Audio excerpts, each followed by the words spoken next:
it Devon Dudley used to say to Bubba Ray Dudley when the Dudley boys worked at McDonald's? "Oh, Bubba, test the fries. How does the Big Show like his steak cooked? Well, and let me ask you the question. When Rikishi used to make his Chinese cuisine, what implement did he use? Well, I'll tell you, he did it with a wok." I'm Ross Twiddell, and I am sorry, but I'm also here with your Saturday morning wrestling news headlines. They tried to make her Retribution, but she said, no, no, no. We have news of an NXT star who turned down the chance of being in Retribution. WWE's trademark for Brock Lesnar has been cancelled. What could this mean? And a former WWE star has revealed they were fined for a segment that happened after a WWE show went off the air. We'll find out who it was and why they were fined in a bit. Shut it down! You know how it goes by now, don't you? But no, they are not my words. No, they're not even the words of Retribution's banging new WWE theme, but they are the words of NXT Superstar Mercedes Martinez. Yes, many of you who have been watching Monday Night Raw over the last couple of months may have seen Mercedes Martinez alongside our T-Bar and our Mace and our Slapjack, the cheeky little scamp, and our Reckoning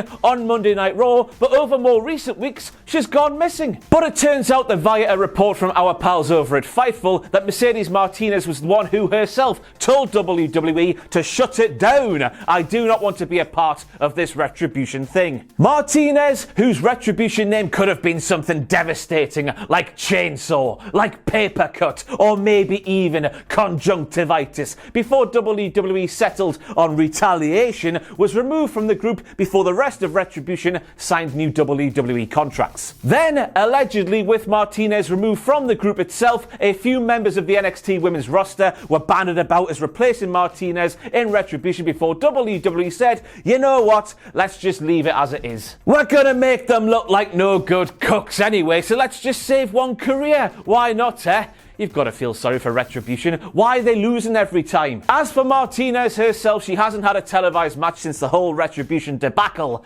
happened involving her. Her last televised match happened all the way back on September the 8th inside a salad steel cage alongside Rhea Ripley. She's got to be looking at this entire Retribution thing and saying, Fio. And speaking of professional wrestlers we haven't seen doing the wrestling for a long time, we haven't seen Brock Lesnar wrestle inside of a WWE ring since WrestleMania 36 Night 2, the main event, WWE title on the line against Daddy Drew McIntyre. That match happened a full 216 days ago.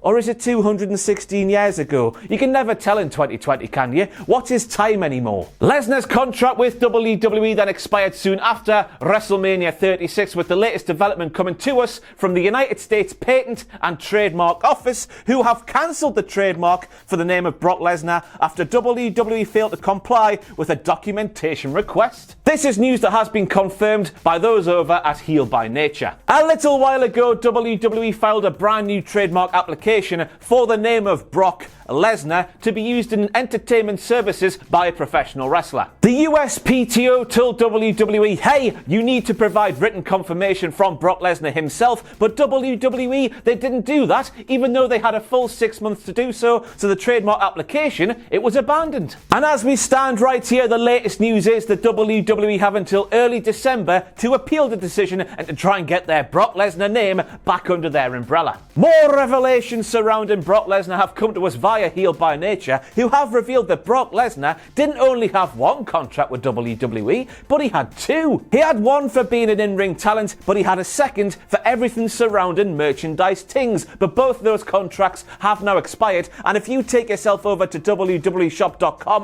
whatever the website address is these days, and search Brock Lesnar, nothing appears. And to be honest with you, after that image there surfaced online earlier this week, all of the talk surrounding the Brock Lesnar WWE trademark, it all begins to make sense for me, because going off that image alone, it's clear to see that Brock Lesnar is going to be debuting a brand new WWE gimmick in the not too distant future. I'm saying goodbye to Brock Lesnar, and going off that image there, I'm saying hello to Bork the Viking.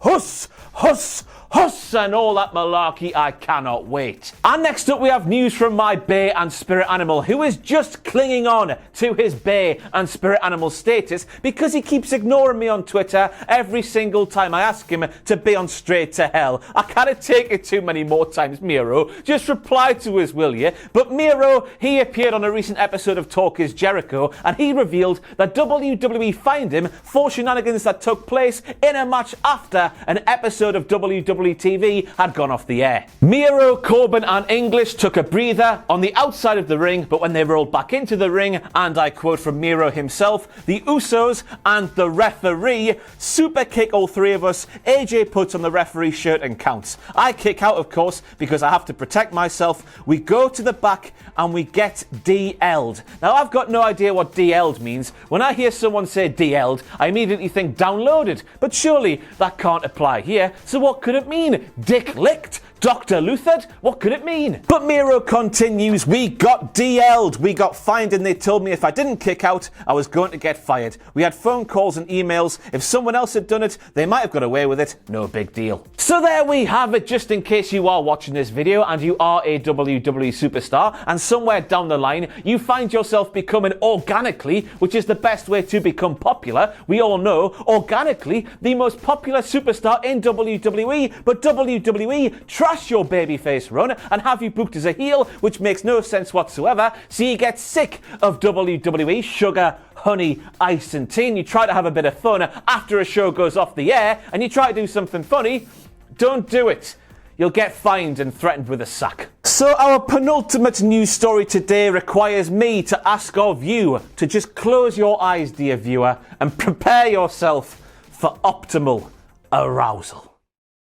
Imagine the sight. WrestleMania main event. Paul Heyman and Vincent Kennedy McMahon himself. They are in the ring. Both men are almost completely naked. Their naked flesh dripping with body oil. The ring mat is getting wet. The people watching what's happening inside the arena, they are also getting wet. Vince and Paul, they are wearing those tiny little briefs that bodybuilders like to wear in the bodybuilding competitions that are so small it makes you question if they even have a willy and a set of testicles at all. They start posing. The oil, it continues to drip. They are jiggling their titties. They are clenching their cheeks. They are big men slapping all kinds of meat. Oh! Paul Heyman has been speaking to the Sports Illustrated Media podcast and has revealed that he wants to main event WrestleMania against Vince McMahon in a pose down, and I'm all for it. And I've got a direct quote here from Paul himself, just in case you don't believe this is actually a thing. I want to main event a WrestleMania in a bodybuilding pose down with Vincent Kennedy McMahon. Number one, I'm sure the payday would be spectacular. Number two, because I wear suits all the time, my physique is highly underrated and underappreciated. Same Paul, same. Paul continues, Vince McMahon, to his credit, still works out very hard in the gym. I would love to defeat him in a bodybuilding pose down at WrestleMania. And first of all, you've got to say, stranger things have happened on the grandest stage of them all. Point at the big sign in the sky. And second of all, if I was on the judging panel, I would vote for Paul all day long. Whew. And just before I depart you this morning, we have news from TK himself. And you might be wondering, Ross, who the hell is TK? Well, TK is Tony Khan. Us pals of Tony Khan, we get to call him TK because he puts £5 in our pockets for being AEW shills, and that means we are his best friends. I love you, TK. Thank you for the money every week. But I'm stood here on Saturday morning, and of course, tonight we have AEW Full Gear, and TK himself, my best friend in the entire world, he has confirmed that Jon Moxley versus Eddie Kingston I Quit match for the AEW World title will be the main event tonight, which means, of course, that Eddie Kingston has to be bringing it home. He might be the heel in this scenario, but you've got to send the people home. And we all know all of the people want to see Eddie Kingston and his fantastic promos. He is the realest feeling professional wrestler here in the world of professional wrestling today. Thank you once again for the fiver, TK. We want to see him as AEW World Champion, don't we?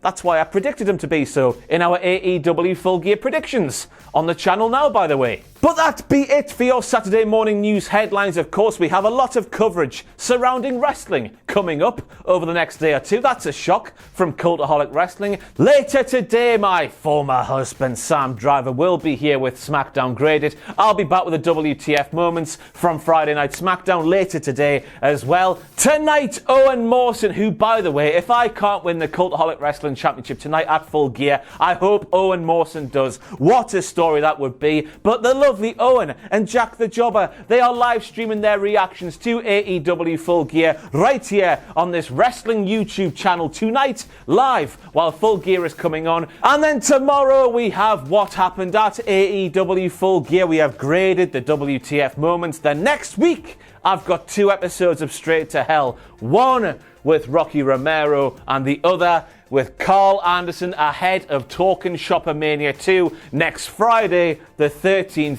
of November. That's enough shilling. I love you, Tony. I'll see you next time.